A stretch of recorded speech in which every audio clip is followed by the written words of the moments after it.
Hi everyone, in this video I'm going to talk about how to cut genuine leather using your Cricut machine. It is super easy to do and I just love the look of genuine leather. They make so many different colors in genuine leather.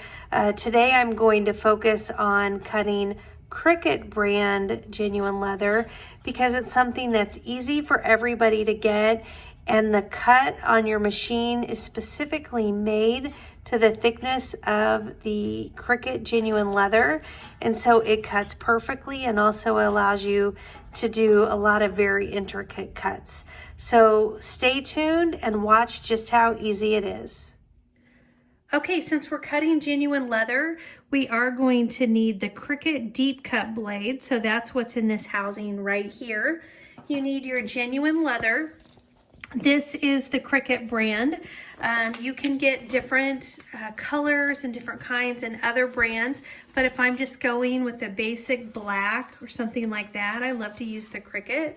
So I am going to use that. And then you do need your purple mat. I hate it that my purple mat looks like it's in such horrible shape and I'm doing this video, and I sure hope I don't have any problems. But it's the only purple mat that I can find. I should say it's my best looking purple mat that I can find. So those are the main components I'm going to use today. I am in Cricut Design Studio, and I'm just going to go ahead and add an image to my page. And I did decide I'm going to cut 2 pair of earrings because I want to show you the ability to cut kind of the level of detail that you can cut. So we're going to click on the filter. We're going to go to my uploaded. We will do a basic, oops, I didn't get that. Click on the uploaded. That will get everything that I've uploaded. If I just click it again, I can make that menu go away. And then I'm going to do a snowman and these basic teardrops. And then I'll just click insert images. Now, a lot of times when you insert the images to your mat, things will not be the right size, and you do have to modify those. That's the case of my snowman earring here. You can see how ginormous he is. So I'm just going to move him down just a little bit, and I'm going to change his height to 1.8. Make him a little bit smaller. All right, and then I'm just going to move him over here for now. And then over here for these earrings, I'm going to do the ones without holes. So right now this all came in as one file. I need to click on it and then come over here and click on ungroup. And then I think I will do the ones with no holes. So I'm just going to highlight these by left clicking and pressing, and then I will click on the X to make those go away. I am going to change these to black just since my other earring here isn't black. I need them all to be on the same mat.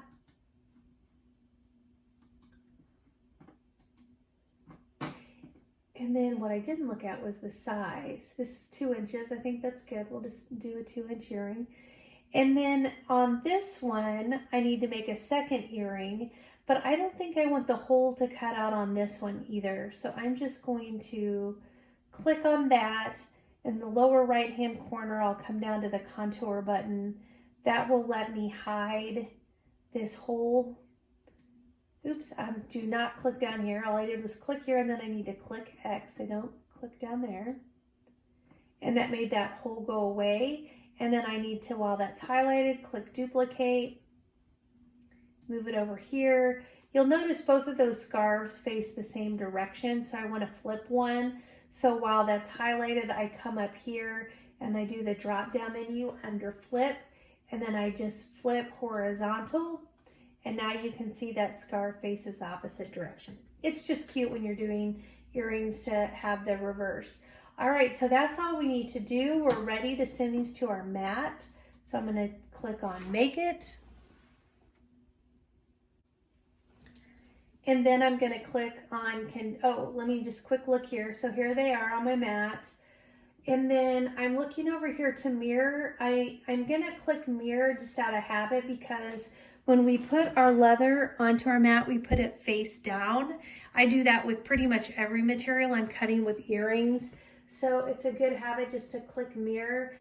All right, so we have the mat ready. I'm gonna click on the continue button and it will bring up the materials menu. And this is where I'm going to indicate that we are going to be cutting this on the Cricut leather. And so I come up here and I can browse all materials. You come here, all the leathers are together. You could search at the top. I just always browse. And we're using genuine leather right here. And it's showing this is Cricut genuine leather. I'm starring it so it'll be on my main menu. You click on it and you'll see the green check mark to the left, and that shows you've selected your material, and then we click done. Now this is giving you some really important notifications. First, it's saying move the star wheels all the way to the right, and when the cut is complete, return them to their position.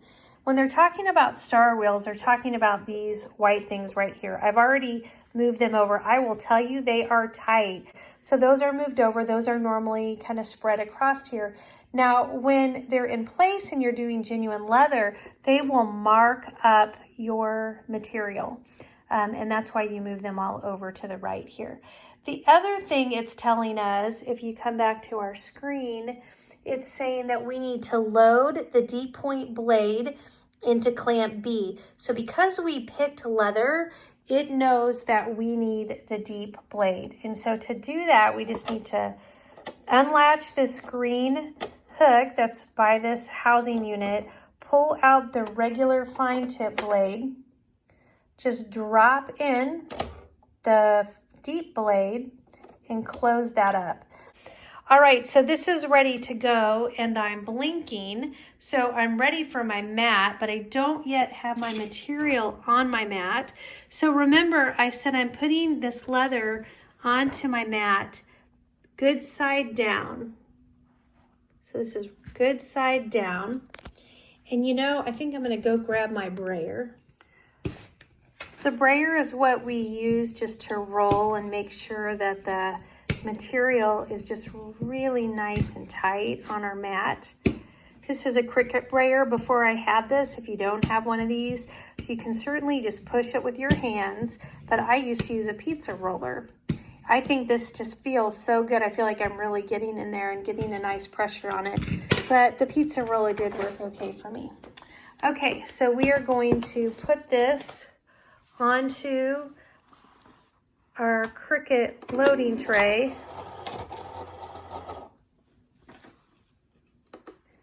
And we're gonna hope that our sticky mat is sticky enough. If you're finding anything helpful in today's video, just let me know by tapping that like button. And if you think you might be interested in seeing more, please tap subscribe. Okay, so I've cut my leather. Let's see how well it cut through. I was really happy that I didn't seem to have any issues with the sticky mat. That did make me a little nervous because the mat looked pretty worn. So I'm pulling up my leather and look how beautiful those cuts are. I mean, this is genuine leather and this just cut right out. And you even look at the snowman, and the snowman just cut beautifully. And I can even use these little mini snowmen. If I can get him up, I can hang him on another small earring, like a cute, like a tiger print or something like that, maybe behind him.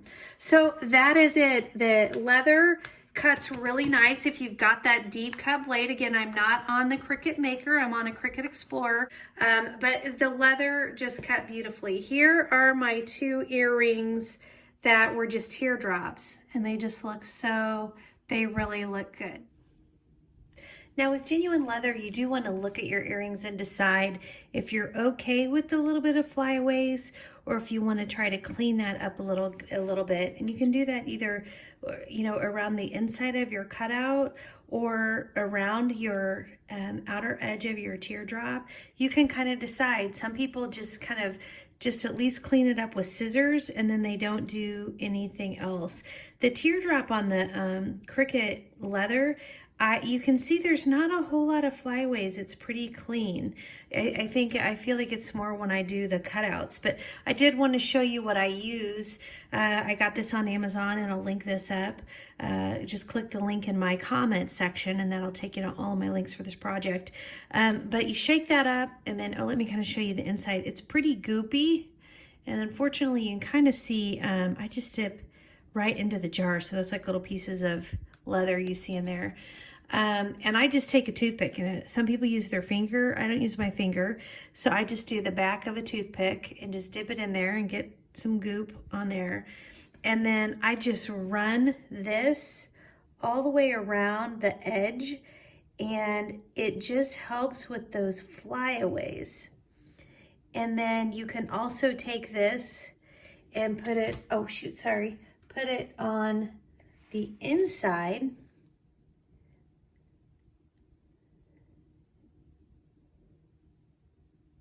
As well.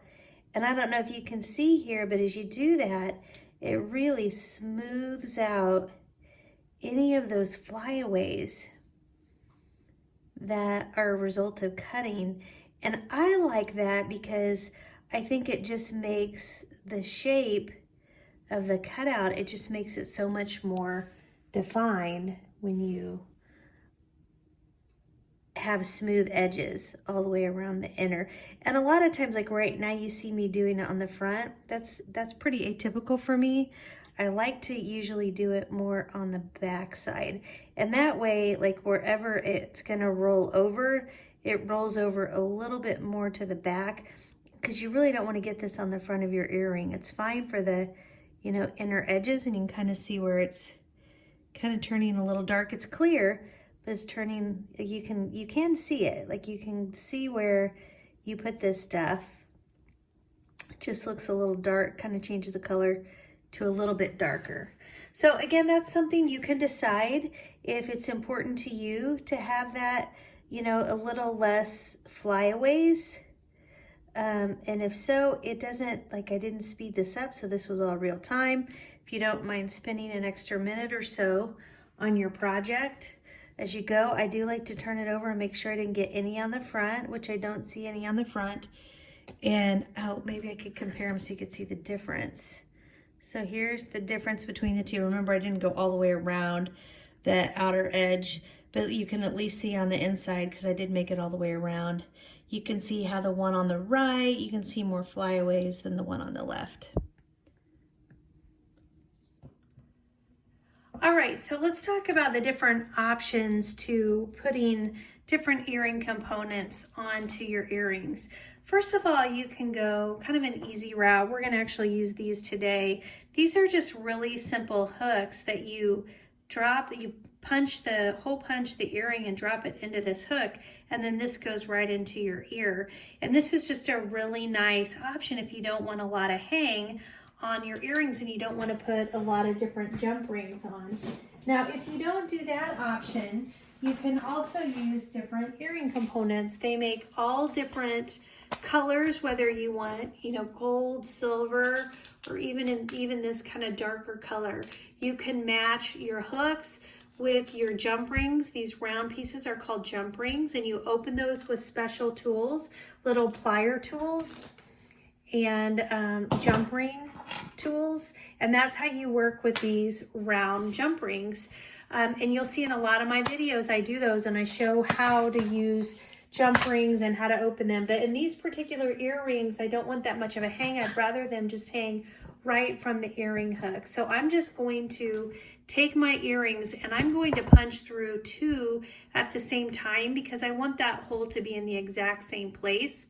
So I'm just lining those 2 earrings up exactly the same, and then I'm going to punch those.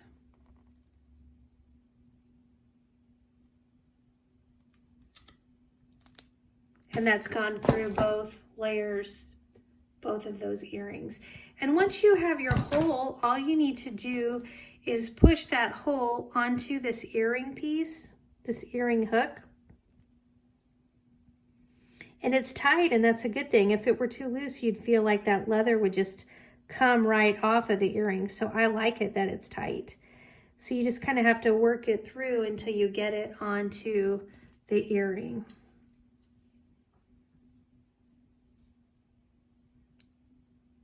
Now I'm not actually going to put my snowman together because I'm going to need to cut another piece that I want to hang behind that snowman. I'm kind of thinking to myself which fabric I'm going to use. I'm going to use a fun print.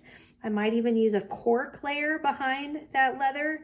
And so I'm not going to actually do this in this. I really just wanted to cut these because I just wanted to show you the level of detail that you could get in this real leather, because a genuine leather is a lot thicker. It looks so nice on the back.